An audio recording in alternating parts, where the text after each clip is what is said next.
अरे माता पिता मोर जन्म दिए कि रूप दिए भगवान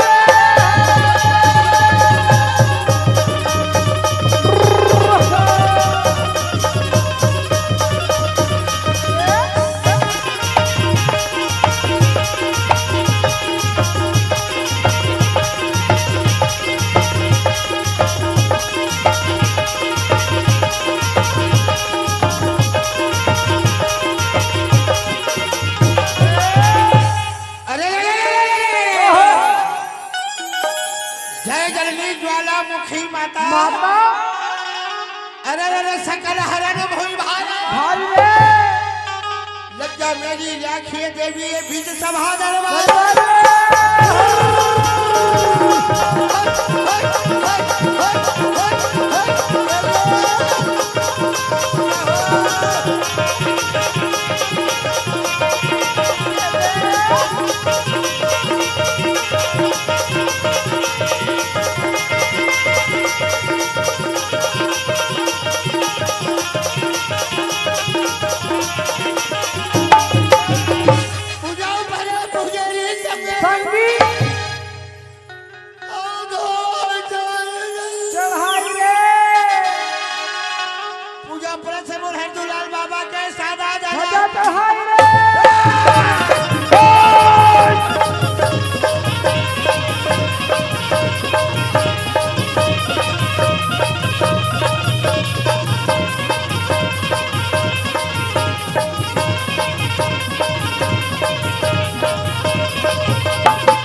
आज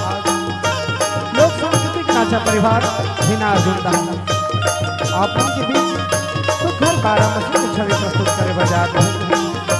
छवि माँ सुघर गौरी गौरा के दर्शन आप मन के बीच में बजात है। आओ ये छोटे छोटे लड़का मल्ला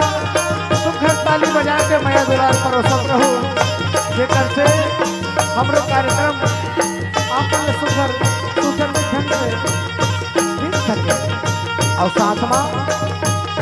शंकर भोले बाबा के आशीर्वाद और तुहर मन के माया दुलार हम अल्लाह